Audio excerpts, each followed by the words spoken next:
Acts chapter 26. Agrippa said to Paul, "You may now speak for yourself." Paul lifted his hand and started to talk. "King Agrippa, the Jews have said many things against me. I am happy to be able to tell you my side of the story. You know all about the Jewish ways and problems.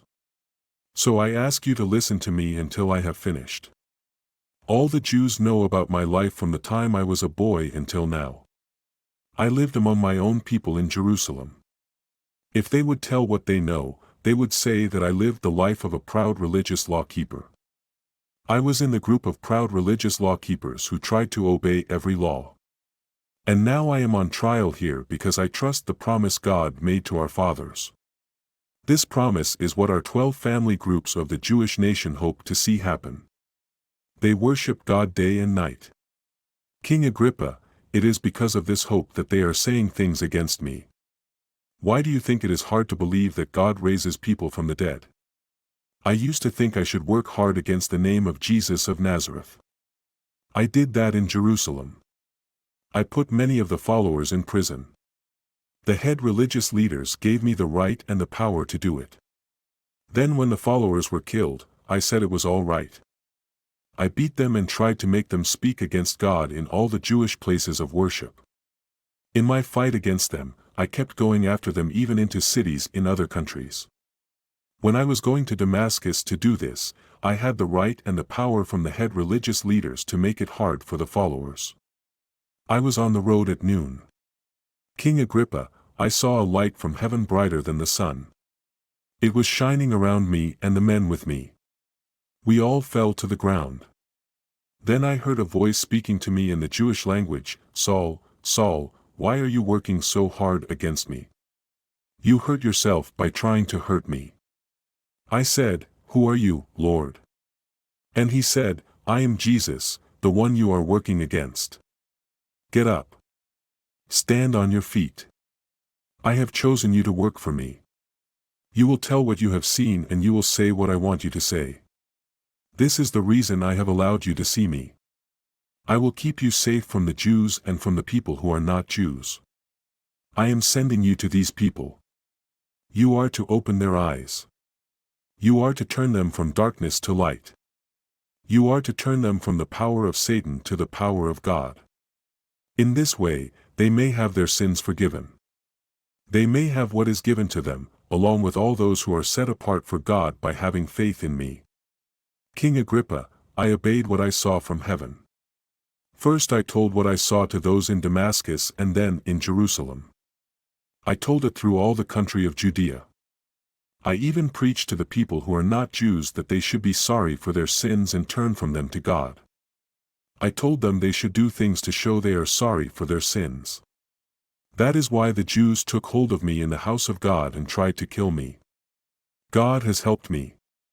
To this day I have told these things to the people who are well known and to those not known. I have told only what the early preachers and Moses said would happen. It was that Christ must suffer and be the first to rise from the dead. He would give light to the Jews and to the other nations.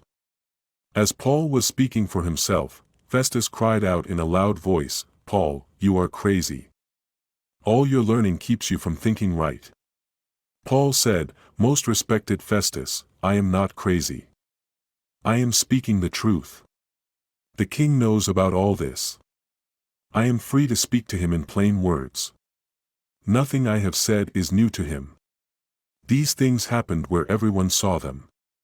King Agrippa, do you believe the writings of the early preachers? I know that you believe them." Then Agrippa said to Paul, "In this short time you have almost proven to me that I should become a Christian."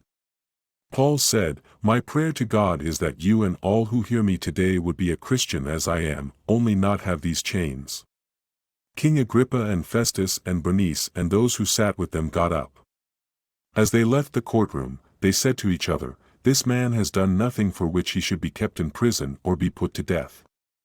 Agrippa told Festus, "This man could go free if he had not asked to be sent to Caesar." Acts chapter 27.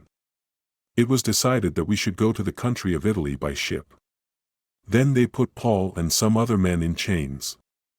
Julius, a captain of Caesar's army, was to watch them. We went on a ship that was from the city of Adramyttium. It was going to stop at the towns along the seashore of Asia. Aristarchus was with us. He was a man from the city of Thessalonica in the country of Macedonia. The next day we stopped in the city of Sidon. Julius was kind to Paul. He let him visit friends who cared for him. After leaving Sidon, we were blown by the wind along the south side of the island of Cyprus. The wind was against us. We crossed the sea along the countries of Cilicia and Pamphylia and got to the city of Myra in the country of Lycia. The captain found a ship from the city of Alexandria that was going to the country of Italy. He put us on it. For many days the ship did not move fast. It was hard to get to the city of Cnidus. The wind would not let us go on. So we went along the south shore of the island of Crete and passed the end of the island called Salome. The wind was against us, and we did not sail very fast. Then we came to a place called Fair Havens. It was near the city of Lasea. Much time had been lost. To keep going that late in the year would mean danger. Paul spoke with strong words, "Sirs, it looks to me as if this ship and its freight will be lost. We are in danger of being lost also." The captain of the soldiers listened to what the captain of the ship said and not to what Paul said. It was not a good place to spend the winter.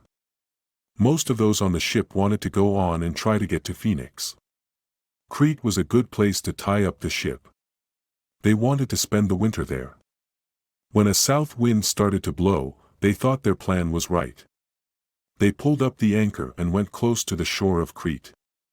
Later a bad wind storm came down from the land. It was called a northeaster. The ship was stopped by the wind. After a while we gave up and let it go with the wind. We went behind a small island called Claudia. It was hard work, but we were able to make the ship's boat safe. They pulled it up and tied ropes around it and the ship. They were afraid of going on the Syrtis sands. So they took the sail down and let the ship go with the wind. The storm was so bad the high waves were beating against the ship. The next day the men threw some of the freight over into the sea. On the third day, with their own hands, they threw part of the sails and ropes into the sea. We did not see the sun or stars for many days. A very bad storm kept beating against us. We lost all hope of being saved. No one had eaten for a long time. Then Paul stood up and said to them, "Men, you should have listened to me and not left Crete. You would not have had this trouble and loss. But now I want you to take hope. No one will lose his life. Only the ship will be lost. I belong to God and I work for Him. Last night an angel of God stood by me and said, 'Do not be afraid, Paul. You must stand in front of Caesar. God has given you the lives of all the men on this ship. So take hope, men. I believe my God will do what He has told me. But the ship will be lost on some island.' It was now the 14th night. We were going with the wind on the Adriatic Sea. At midnight the sailors thought land was near. They let down the lead weight and found the water was not very deep. After they had gone a little farther, they found there was not as much water. They were afraid we might be thrown against the rocks on the shore. So they put out 4 anchors from the back of the ship. Then they waited for morning to come. The sailors were thinking of leaving the ship. They let down a boat as if they were going to put out anchors from the front of the ship. But Paul said to the captain and the soldiers, "These men must stay on the ship or you cannot be safe." Then the soldiers cut the ropes and let the boat fall into the sea. Just before the light of day came, Paul told all of them to eat.